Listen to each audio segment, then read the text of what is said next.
बिस्मिल्लाहिर्रहमानिर्रहीम। नाजरीन, मैं हूं आपका मेज़बान तहसीन अब्बासी। आप यूट्यूब चैनल देख रहे हैं पाकिस्तान टाइम न्यूज़। आज हमारे मेहमान हैं सैयद सुहेल आब्दी साहब, और सुहेल आब्दी साहब का ताल्लुक पाकिस्तान पीपल्स पार्टी से। ये आर्ट काउंसिल के मेंबर भी हैं। पाकिस्तान पीपल्स पार्टी के पुराने कारकुन, न सिर्फ कारकुन बल्कि इनका शुमार जियालों में होता है। आज इनसे पीपल्स पार्टी के हवाले से और आर्ट काउंसिल के जो इंतखाबात होने जा रहे हैं 20 दिसंबर को, उस हवाले से हम गुफ्तगू करेंगे। अस्सलाम वालेकुम सुहेल साहब। जी तहसीन भाई कैसे हैं? सुहेल साहब, आपको खुश आमदीद कहता हूँ मैं थैंक यू अपने चैनल के तवज्जुह से। सुहेल आब्दी साहब, ये बताइएगा कि पाकिस्तान पीपल्स पार्टी की मौजूदा हुकूमत, एक तरफ तो कोरोना है और कोरोना के हवाले से पाबंदियां हैं, स्कूल बंद हैं, कॉलेजेस बंद हैं, इदारे बंद होने जा रहे हैं, और पीपल्स पार्टी की हुकूमत जो है वो पीडीएम के ज़ेर तमाम बड़े बड़े जलसे मुनक्कद करा रही है। 18 अक्टूबर को कराची में भी एक बहुत बड़ा जलसा हुआ जो रवायती तौर पर गुज़श्ता 12 सालों से होता चला आ रहा है, और दूसरी तरफ तमाम तालीमी इदारे बंद हैं सिंध में। ये दोहरा मेयार क्यों है इस गवर्नमेंट का? आऊज़ु बिल्लाहि मिनश शैतानिर रजीम, बिस्मिल्लाहिर रहमानिर रहीम।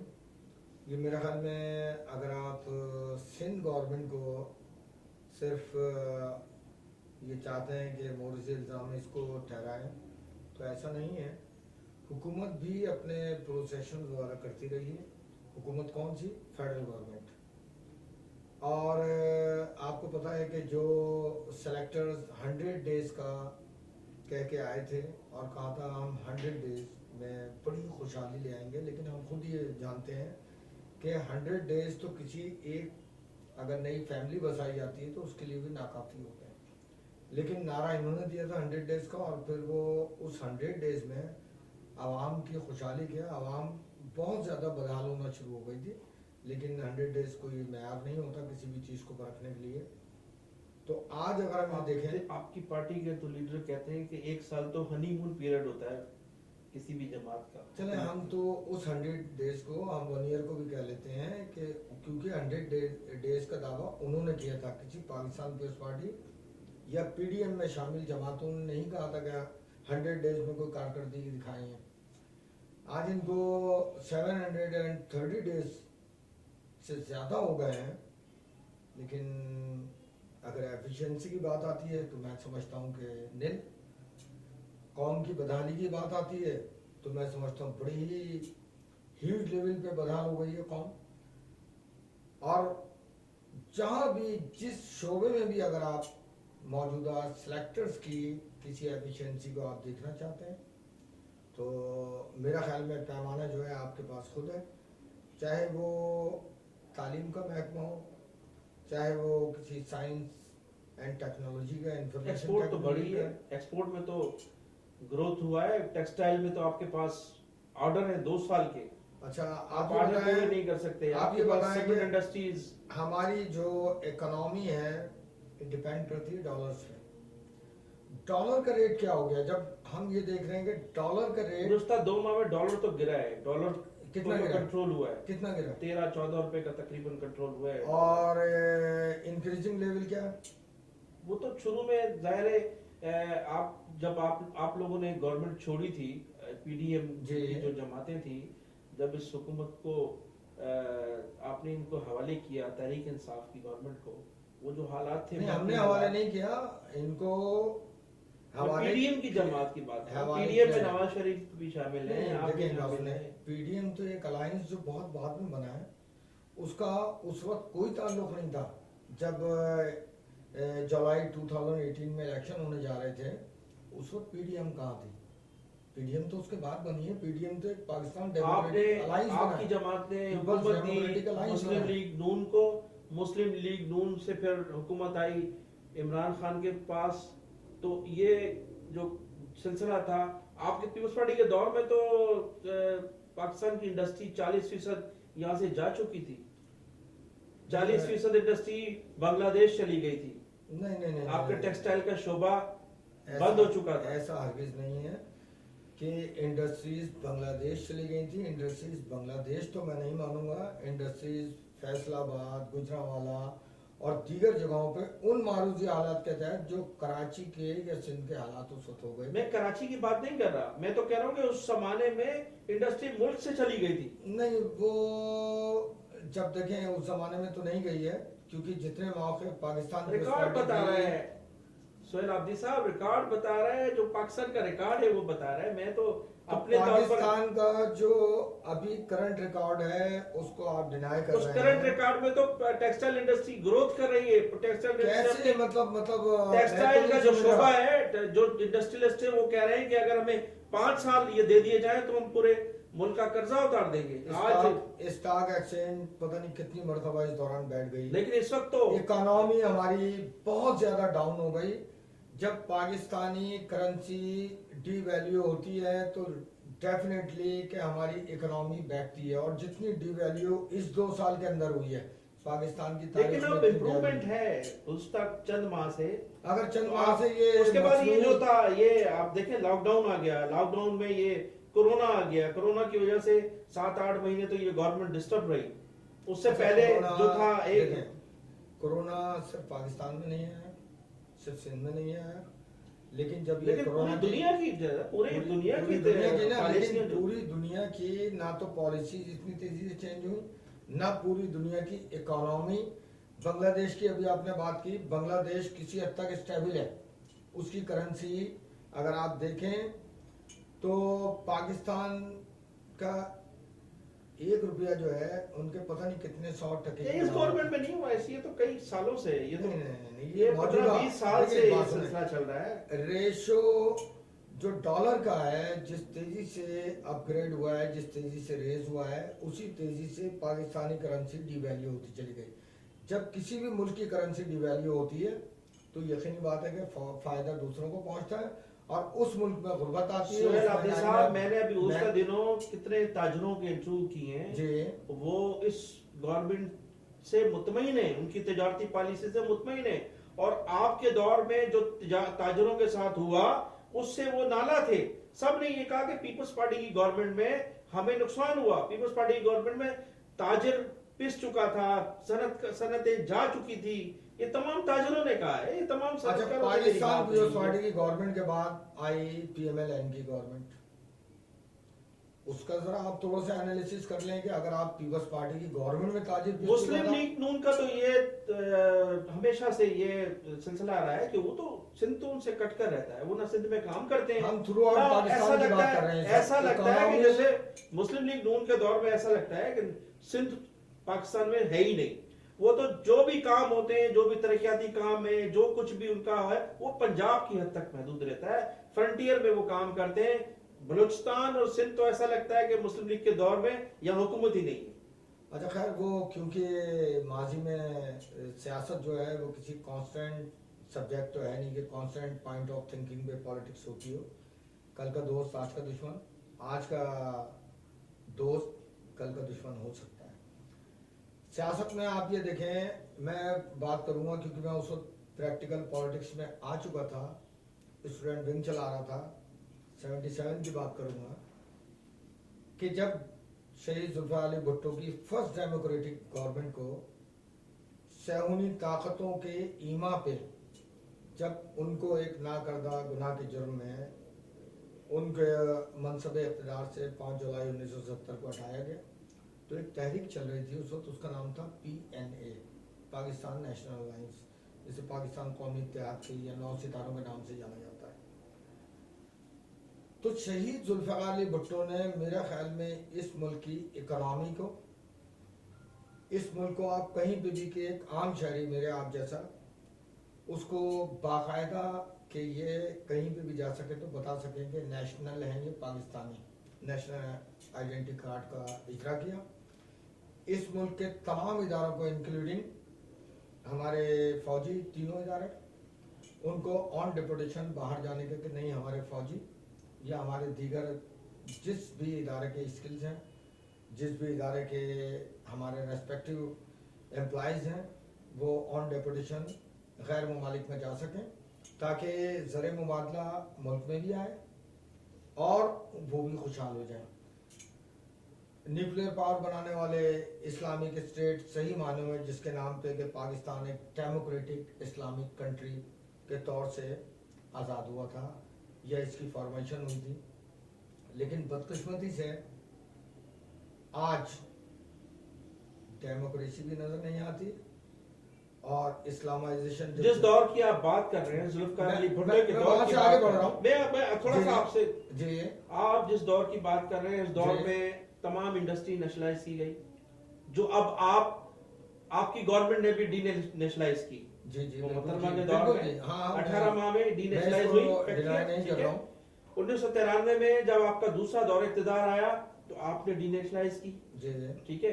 उसके बाद 2008 में जब आपका पीपल्स पार्टी का दौर इक़्तिदार आया, आपने बहुत सी इंडस्ट्रीज को डी नेशनलाइज किया। उस वक्त जो 2008 का आप मुझे बताएं, 2008 से पहले के मैं बताता हूँ किसको उन्होंने मतलब डीनेशनलाइज किया। मुझे इतना भी याद नहीं है, लेकिन नहीं, मैं तो आपसे कह रहा हूँ कि देखिए, आप किसी भी एक पाकिस्तानी इदारे का नाम लेके नवीद बताएं। कमर आपका चेयरमैन था। जी बिल्कुल था। नवीद कमर जी चेयरमैन जी था। जी जी जी फैक्ट्रियां दी गई, डी नेशनलाइज की गई फैक्ट्रियां, आप याद करें। मुझे बताएं, देखिए एक बात सुने, पीटीसीएल जैसा एक मिनट इदारा जरा मेरी सुने जी आप। जो जुल्फकार अली भुट्टो ने 1972 या 73 में जो ये नेशनलाइज की थी, आज पीपल्स पार्टी आपके लीडर 74 में आपके लीडर जी खुद इकरार कर चुके हैं कि वो सबसे बड़ी गलती थी डी नेशनलाइज करना, नेशनलाइज करना, और उसके बाद ये गलती थी तो आप डी नेशनलाइज कर रहे थे। 1973 तक पाकिस्तान ऐसा मुल्क था कि जिसका वीजा नहीं था पूरी दुनिया में। और मतलब आपके दौर में, पीपल्स पार्टी के दौर में, जुल्फकार अली भुट्टो के दौर के बाद जी हम लोग इकोनॉमिक तौर पर इस कदर कमजोर हो गए कि हमें अब पूरी दुनिया में वीजे लेकर जाना पड़ रहा है। वो डिक्टेटरशिप 1970 तक इस मुल्क ने जितनी तरक्की की, आप जिसको डिक्टेटर कहते जी। हैं अयूब खान के दौर में, जी 70 के बाद तो यहाँ तरक्की का सफर खत्म हो गया। मेरे ख्याल में तरक्की का सफर ही शहीद जुल्फिकार अली भुट्टो के दौर में जो फर्स्ट डेमोक्रेटिक गवर्नमेंट है उसमें शुरू हुआ। उससे पहले तो एक आम आदमी को, आप अगर यहाँ पे as an anchor, as a journalist, दुनिया के हर बात आप चैनल पे अगर कर रहे हैं या कर सकते हैं, जवाबंदी तो आज भी है। आप क्या फील्ड मार्शल अयूब खान के दौर में कर सकते थे? आप क्या जनरल याहिया के दौर में कर सकते थे? जब आपको आपके ऊपर जबानों पे ताले लगे हुए तो आप कौन सी तरक्की करने जा रहे हैं जनाब? आप एक इस्लामिक डेमोक्रेटिक कंट्री, तो आपके पास डेमोक्रेसी नाम की तो चीज नहीं थी। जब आप डिक्टेटरशिप के छितर छाया में होंगे, उसकी अम्ब्रेला के नीचे होंगे, तो आपके तो जब बुनियादी हुकूक ही छंद किए हुए हैं तो आप किस तरक्की की बात कर रहे हैं? तरक्की देने वाले ही शहीद जुल्फिकार अली भुट्टो थे। आप जमाने में ताले तो आपके दौर में लगे। मेराज मोहम्मद खान के साथ आपने क्या किया? जे रहीम जो आपकी अपनी पार्टी के लोग थे, उनके साथ आपने क्या किया? ये आप पार्टी बनाने वाले लोग थे। पीपल्स पार्टी की बुनियाद इन लोगों ने रखी थी, जे रहीम, मेराज मोहम्मद खान, इन लोगों के आपने क्या किया? मेराज मोहम्मद खान पार्टी के फाउंडर नहीं थे जनाब। आप थोड़ी सी अपनी जे रहीम थे, मैं मान लेता जे रहीम ने पार्टी बनाई, उसके साथ आपने क्या किया? डॉक्टर उसके साथ क्या असर हुआ? नहीं, देखिए एक बात सुने, मैं हूँ, आज मुझे अबाउट 43-44 इयर्स हो रहे हैं पाकिस्तान पीपल्स पार्टी में। जब मैं अपनी क़यादत से इनराफ करने लग जाऊं, अपनी क़यादत की पॉलिसीज को, जो पॉलिसी मुरतब करती है सेंट्रल एग्जीक्यूटिव कमेटी, उसको डिस्क्लोज या डिस्क्राइब करता है वक्त का जो चेयरमैन या चेयरपर्सन होगा। म्यूचुअल कंसेंसस जो हमारे सीसी की मीटिंग में होते हैं उसको, और मैं उसी से निराफ करूंगा नहीं जी ये तो गलत है, तो फिर पार्टी, इसका मतलब पार्टी में जमहूरियत तो नहीं हुई ना? क्यों जमहूरियत नहीं हुई ना? सेंट्रल एग्जीक्यूटिव कमेटी में एक आदमी फैसला नहीं कर रहा है। किसी को बोलने का हक नहीं ना? फिर नहीं, क्यों नहीं बोलने का हक है? जितना हक हमें है इतना हक तो मेरे ख्याल में किसी भी पॉलिटिकल पार्टी ने अपने कारकुन को नहीं दिया। जितना हक मैं ये समझता हूं कि हमने हासिल किया है, क्योंकि डेमोक्रेसी के लिए जितनी कुर्बानियां, ये पाकिस्तान की तारीख, आपका मीडिया कहता है कि पाकिस्तान पीपल्स पार्टी से ज्यादा किसी ने भी इन फेवर ऑफ डेमोक्रेसी इतना सैक्रिफाइस नहीं किया जितनी कोई और पार्टी दावेदार, और कोई पार्टी दावेदार हो ही नहीं सकती पीपल्स पार्टी के मुकाबले में। अब जब आप इसकी बात कर रहे हैं तो फिर मोहतरमा जुल्फकार अली भुट्टो के बाद मोहतरमा बेनजीर भुट्टो, जी उसके बाद जनाब बिलावल भुट्टो जरदारी। नहीं, तो ये क्या बिलावल भुट्टो जरदारी तो नस्ली अरे जनाब मोहतरमा, सिलसिला चलता देखिए, आ रहा है, एक बात सुने, घर में एक बात पार्टी है, सुने, एक बात सुने, मेजोरिटी इज अथॉरिटी और worker is might for any party. लेकिन पाकिस्तान पीपल्स पार्टी इसी पैटर्न पे चल रही है कि हमारी अगर कुव्वत है तो कारकुनान है, जिसके लिए शहीद जुल्फिकार अली भुट्टो ने जब पाकिस्तान पीपल्स पार्टी की फॉर्मेशन की तो उसमें एक पॉइंट रखा जो बेसिक पॉइंट फंडामेंटल है कि ताकत का सरचश्मा आवाम है। ताकत का सरचश्मा भुट्टो खानदान नहीं, ताकत का सरचश्मा इन वडेरों को, इनके ऊपर पाबंदियां आयद करने वाले। किन वडेरों की बात कर रहे हैं? सारे पीपल्स पार्टी में वडेरे बैठे हैं जनाब। अच्छा, आपके सारे एमएलए अच्छा, ये गुलाम वडेरे मुस्तफा हैं। जतोई को आप मानते हैं कि ये ना सिर्फ पाकिस्तान बल्कि एशिया के सबसे बड़े वडेरे थे? बिल्कुल वडेरा था और उसको पीपल्स इनकी पार्टी- जमीनें लेके आम हारी या किसानों को किसने तकसीम की? इन आम कोई हारी जमीन नहीं ली गई। आपको ये गलत अब एक बात सुने, मैं आपको चैलेंज कर रहा आप हूं। मुझे ये बताएं, इस वक्त आपकी असेंबली में कौन सा गरीब आदमी है? अरे अभी सारे आपके वडेरे। में पीपल्स पार्टी में वडेरों का कब्जा है। ये पीपल्स पार्टी अब आपकी- जावेद नागौरी अभी मिनिस्टर था कच्ची आबादी का, ये वडेरा। ये तो राशिद रब्बानी, ये शहरी इलाके हैं, एडवाइजर। यहाँ वडेरे नहीं मिलेंगे आपको। अच्छा, इंटीरियर कराची में इंटीरियर सिंध में आप मुझे बताएं। मेरा ख्याल में ये पाकिस्तान पीपल्स पार्टी को ही सहरा जाता है कि शहीद जुल्फिकार अली भुट्टो ने मेरे से आप ज्यादा नहीं मजदूरों जानते। को, किसानों को कौन सा असेंबली किसान में लेके आए। है? कौन सा किसान है? मुझे एक किसान क्या बताएं। कल आपका किसान या मजदूर मुझे या एक नाम हारी बताएं। किसी वडेरे के सामने खड़े होकर अपने हुकूक की बात कर मुझे सकता था? एक नाम बता दें, कोई असेंबली में आपका किसान आया है, मजदूर आया है? अच्छा, एक नाम मुझे बता दें। अब्दुल्ला बलोच कौन था? अहमद अली सुमरो कौन था? नहीं, ये शहरी शेख इलाकों के मोहम्मद- लोग हैं ना। ये क्या बात है? ये मतलब शहर में- जिनको मैं पर्सनली जानता ये हूँ। शहर में है, ये शहरी इलाकों की मैं बात कर रहा हूँ जहाँ वडेरे नहीं है। मैं उन इलाकों के जहाँ वडेरों की बात कर रहे हैं। अच्छा, मुझे बताएं कौन सा आपका एक एमपी है, मैंने बता दें। अच्छा, ये खुर्शीद शाह की अभी मेरी आपकी बात हो रही थी, of the record Khurshid Shah क्या कोई वडेरा था या कोई बड़े खानदान का आदमी था? एक मीटर रीडर थे नहीं? फिर वो अपोजिशन के लीडर भी बने, कई बार वो मिनिस्टर भी रहे, एमपी भी बने, एमएनए भी बने। चले, आप जिसकी बात कर रहे थे मैं उसी की मिसाल दे देता हूँ। खुर्शीद शाह का आप बता दें किसी वडेरे का बेटा था वो कोई जद्दी पुश्ती उम्र में शुमार था? सरमायादार का बेटा था खुर्शीद शाह। यार अच्छा, क्या थे वो इससे पहले बनने से पहले? एक मीटर रीडर थे। पाकिस्तान पीपल्स पार्टी ने इज्जत दी अपने एक कारकुन को। तो आप हकायक पर अपनी बात करें, पीपल्स पार्टी दुश्मनी पे बात ना करें।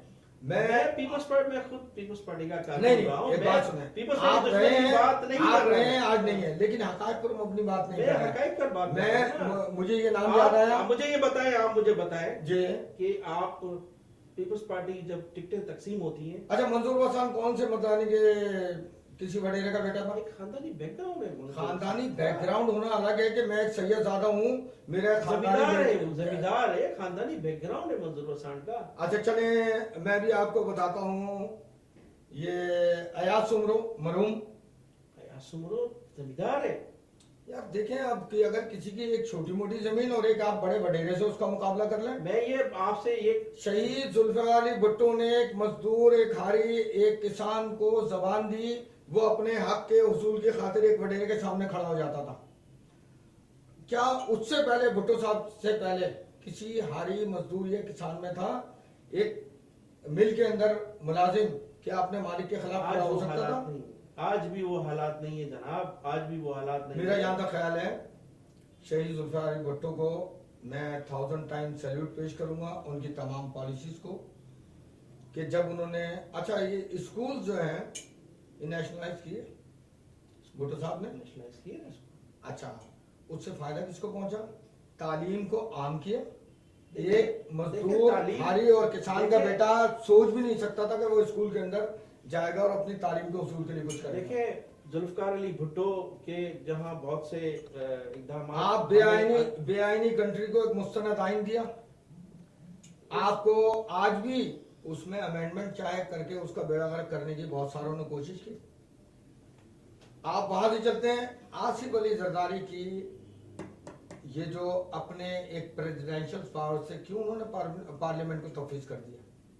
President directly elected by public तो नहीं होता, पार्लियामेंट आपकी इलेक्टेड बाय पब्लिक होती है।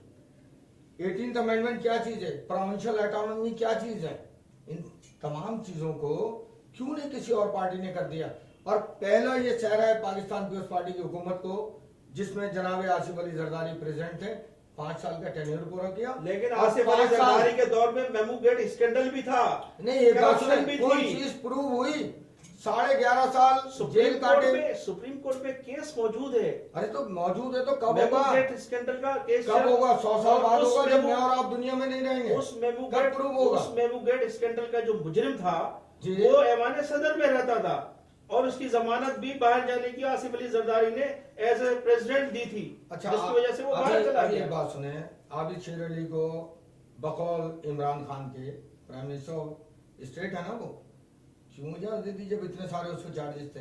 जहांगीर तरीन गए, बाद में डीलिंग हुई, वो क्यों वापिस आ गए? देखिए, सोहेल भाई मैं आपको बताऊं, वो ये जो केस है, इस केस में, इस मुकदमे में, और जो मेमू गेट स्कैंडल, तो मेमो गेट स्कैंडल, इसमें अच्छा तो बड़ा फिर आप जमीन शहीद जुल्फिकार अली भुट्टो के, है। शहीद जुल्फिकार अली भुट्टो के उस मर्डर को जुडिशियल मर्डर क्यों नहीं करार देते, जिसको परवेज मुशर्रफ ने भी कहा कि नहीं जी जुल्फिकार अली भुट्टो शहीद आपके थे। पास गवर्नमेंट आई ना, आपने क्यों नहीं किया?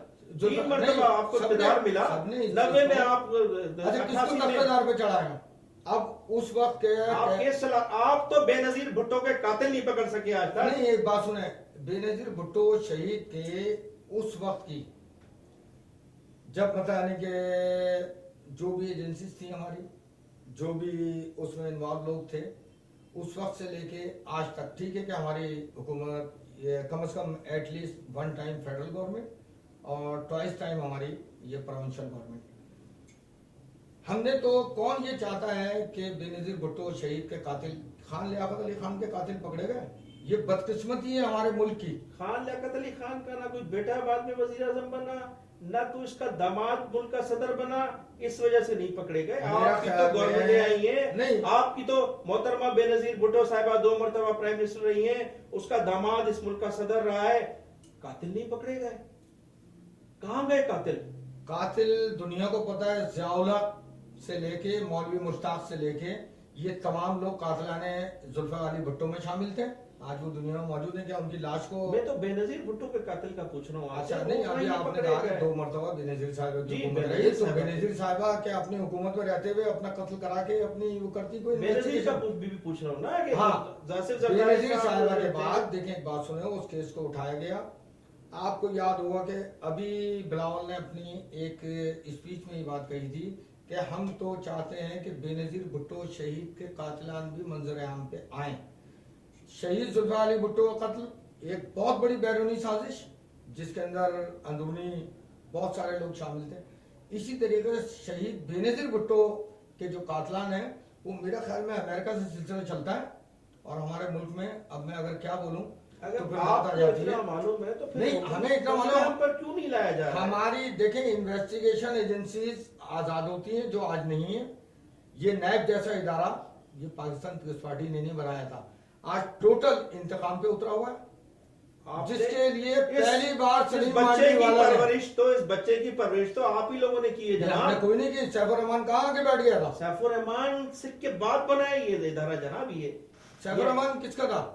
सैफुर रहमान नवाज शरीफ ने उसको नहीं नहीं, किस चीज का था वो? साहब वो दूसरा इदारा था वो। अरे जनाब, नेशनल अकाउंटेबिलिटी ब्यूरो, आप कैसी बात कर रहे हैं? सैफुर रहमान आपने जहां मतलब ये देख लिया कि वो पीपल्स पार्टी ने यहाँ नहीं, किसको प्रमोट किया?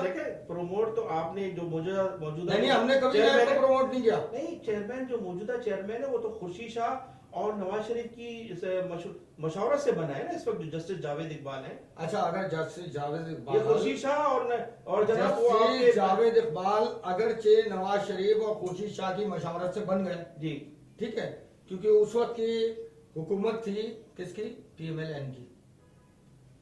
अपोजिशन में थी पाकिस्तान पीपल्स पार्टी। एक चीज का इम्प्लीमेंटेशन होता है इमरान के दौर में। कभी आप ये बता दें कि जिस तरीके से नैब को सिर्फ इंतकामी कार्रवाइयों के लिए उनको इस्तेमाल किया गया, किसी भी दौर इख्तिदार में किसी डेमोक्रेटिक गवर्नमेंट में किया गया? ये मुझे ये बताएं कि ये जो आपके लोगों पर मुकदमात हैं, जी जी खास तौर पर आसिफ जरदारी साहब जी, के जी। खिलाफ जो मुकदमात हैं, जी, वो तो आपके दादियों ने बनाया है, नवाज शरीफ के दौर में बनाए गए ना। अरे जनाब, अब मैंने अगर इससे वो पहले कहा, एहतसाब इससे अगर वो पहले मैंने कहा कि सियासत जो है ये वेरिएबल सब्जेक्ट है, नॉट अ कांस्टेंट सब्जेक्ट। और सियासत में कल का दुश्मन आज का दोस्त और आज का दुश्मन कल का दोस्त हो सकता है। तो सेलेक्टेड अगर नवाज शरीफ साहब के दौर में जो बने हैं, जिनको आप सिलेक्टेड कह रहे हैं तो उन पे जी। इल्जाम क्यों लगा रहे हैं? तो आप तो हम तो थ्रू आउट पाकिस्तान की डूबती ये हुई वही इकोनॉमी मुकदमा, की। ये वही मुकदमा चल रहे हैं, उनका तसलसल है। अच्छा, जो नवाज एक शरीफ के मुकदमा दौरान- देखिए, जितनी सजाएं आसिफ अली जरदारी ने भुगती हैं, 11.5 साल बनती है सजा। एक भी प्रूफ कर सकी कोई भी हुकूमत, चाहे वो मुशर्रफ की हो, चाहे वो नवाज शरीफ की हो, या आज इमरान खान प्रूफ कर दें। जब इल्जामात तो किसी पे भी लग सकते हैं, मैं यहाँ बैठे बैठे आप पे लगा दूंगा तहसीन साहब इस चीज में, अब तहसीन साहब उसको डिनाई करते हैं, उसके बाद मगर आपको वो देखें, आप मुझ पे लगा दे इल्जाम। देखिए सोहेल भाई, आपको उसके बाद आपको इक़्तिदार मिला ना, ये जो तमाम मुकदमा थे, जी। मुकदमा बनाए गए नवाज शरीफ के दौर में, उसके बाद आपको मौका मिला 2008 में, जी। गवर्नमेंट को मिली, आप इसको खत्म कर सकते थे ना, इस इदारे को, इस इदारे का खात्मा कर सकते थे, कोई ऐसा नया कोई कानून ला सकते थे।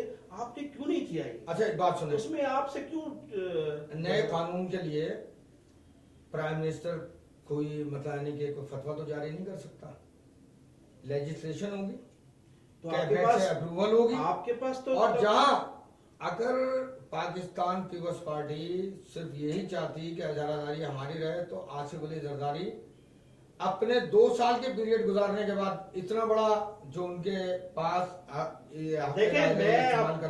देखें मैं जी अख्तियार हासिल था, वो दूसरे को नहीं दे सकते। पाकिस्तान पीपल्स पार्टी के दौर में 2008 में जी और 2013 तक जी जितना पावरफुल प्रेसिडेंट आसिफ अली जरदारी रहे हैं, बिल्कुल सही है, नो पाकिस्तान डाउट की तारीख में हाँ, मैं तो कह रहा हूँ, नो डाउट पावरफुल प्रेसिडेंट नहीं रहा। जी।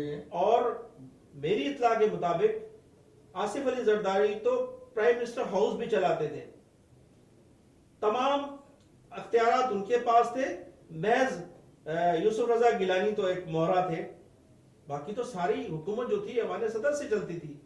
उस दौर में ना तो आप इसमें कानून चेंज कर सके कोई, अच्छा। ना कोई तब्दीली ला सके, ना कोई नहीं, बहुत सारी तब्दीलियां लाए, बहुत सारे कवरेज में नैब की बात ये जो नैब जो आज आपके गले पड़ा हुआ है ना, उस नहीं, तो नैब ने तो आके आसिफ जरदारी के पैर पकड़ के माफिया मांग ली, जो उन्होंने बोला शायद अब नैब जो है वो वाकईतन शफाफियत के साथ काम करेगी। चलो ठीक है, अकाउंटेबिलिटी बैरो होना चाहिए। आप कोई कानून लेकर आते हैं ना, ऐसा कोई कानून पास कर दे, इसका मतलब अगर आपके पैर पकड़ लिया कि आपकी खुशामद कर दी, नहीं, आप पीछे हट जब गए। एक शख्स ने माफी मांग ली और कौम के सामने कानूनी तौर पर आना चाहिए था ना सर, कानूनी तौर लेकर से आते ना। मेरे ख्याल में आपको याद होगा कि आसिफ अली जरदारी साहब ने ये कहा था कि नैब इंतकामी आइंदा कोई कार्रवाई नहीं करेगी, कानून की हद में रहते हुए करेगी, और ये अदलिया से या हुकूमत से बयान मतलब एक प्रेसिडेंट बयान दे रहा है तो वो अखबारी हो गया। अमली काम होता है सर, एक अमली काम होता है। प्रेसिडेंट किचन कैबिनेट बना हुआ है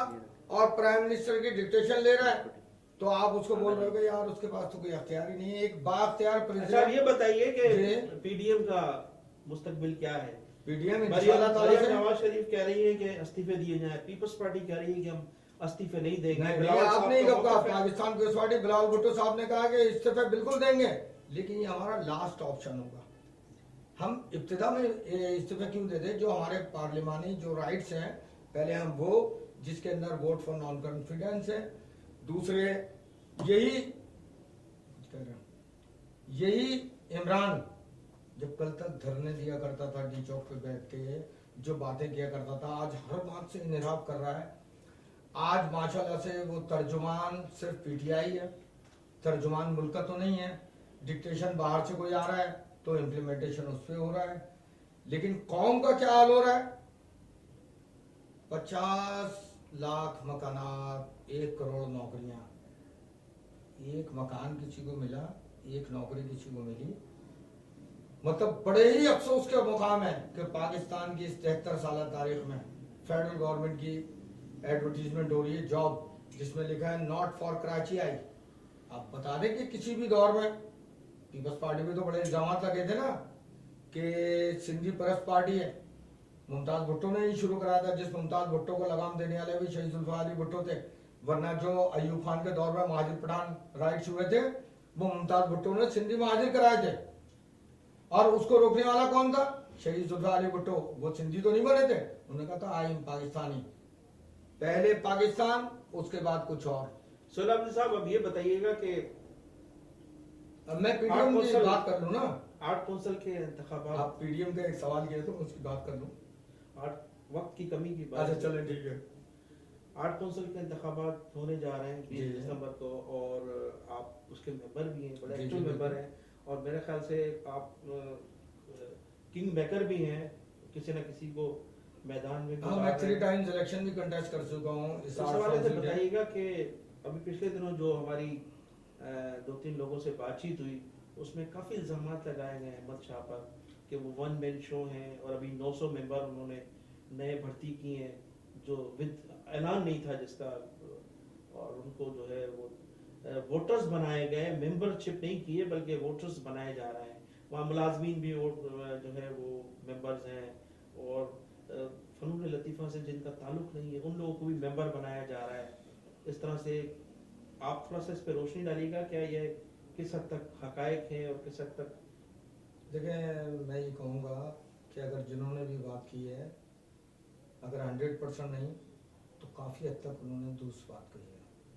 अहमद शाह मेरा आज का दोस्त नहीं है, कॉलेज टाइम का दोस्त है मेरा, और मेरा उस वक्त भी ताल्लुक पाकिस्तान पीपल्स पार्टी की ज़िली तंजीम PSF से होता था।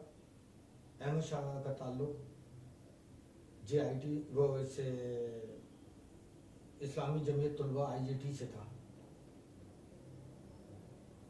और यकीनी बात है कि हम एक दूसरे के राइवल थे, लेकिन फिर हालात के तहत हम एक दूसरे के दोस्त भी रहे। आज भी कई जमीयत के ऐसे दोस्त हैं, कुछ MQM के ऐसे लोग हैं जो मेरे या मेरी पार्टी के बहुत सारे लोगों के दोस्त हैं, मुश्तरका दोस्त। हाँ, कोई इसमें मसला नहीं है। और जब उस दौर की स्टूडेंट पॉलिटिक्स होती थी ना, तो बड़ी नज़रियाती पॉलिटिक्स होती थी, और उसके अंदर हम बहुत सारी ऐसी तब्दीलियाँ भी लाते थे जो इन फेवर ऑफ स्टूडेंट्स हों। आज टोटल जो है in favour of politics, in favour of party, ये सब चीज़ें होती हैं। अहमद शाह जब आए, मैं ये समझता हूँ कि मैं जनाब यावर मेहदी साहब, उनको सैल्यूट पेश करूँगा कि एक क्राइटेरिया था कि जितने भी शोबा ज़िंदगी वो तमाम थे जो फ़नून लतीफ़ा से कंसर्न थे, चाहे वो शायर व अदीब हो, चाहे वो कोई मतलब यानी कि फिल्म TV स्टार हो, कोई सिंगर हो, कोई किसी भी किस्म का जो फ़नून लतीफ़ा से कंसर्न हो, वो इसका मेंबर बनता था, जिसमें कि आप जर्नलिस्ट, कैमरामैन और दीगर लोग भी इसके अंदर मेंबर बनने के अहल थे। ताजिर भी अहल थे, सनतकार भी अहल थे। ताजिर और सनतकार नहीं थे इस वक्त तो मेंबर है, सनतकार नहीं, आज तो सबसे ताजिर बड़े भी, देखें, आज सबसे बड़े मेंबर होटल के वेटर भी, अब ड्राइवर ये भी। वाली जो बात है, इसको मैं 100% कंडेम करूंगा कि मेरा कोई ड्राइवर, मैं तो या एक किसी- दफा टीवी सही करवाने लेकर जा रहा था, जी, तो वो टीवी का वो जो रक्षा ड्राइवर था वो भी मेंबर था, उसने मुझे बताया कि मैं भी आर्ट काउंसिल का मेंबर हूं। अच्छा, अब ये क्राइटेरिया जिसने भी शुरू किया और जब से भी शुरू किया, मैं इसको यहाँ आपके प्रोग्राम में लाजमन जब ये प्रोग्राम्स ऑन एयर होते हैं तो वो ये इस मतलब रूम में बैठ के मैं और आप ही नहीं सुन रहे होते, मैं और आप ही नहीं डिस्कस कर रहे होते, बल्कि हज़ारों लाखों की तादाद में लोग इसे सुन रहे होते हैं और हक़ाइक़ को जान रहे होते हैं। और टीवी पे जो डिस्कशन होती है, टॉक शोज होते हैं, वो इसीलिए होते हैं कि for the awareness of people. आप ये बताइए इलेक्शन में क्या होने जा रहा है सर? नहीं, इलेक्शन में क्या तो करने देखें, जा रहे असल हैं? में मैं आपको क्लियर कट बोल रहा हूँ, इलेक्शन में वही 1 साइडेड फैसला होने जा रहा है।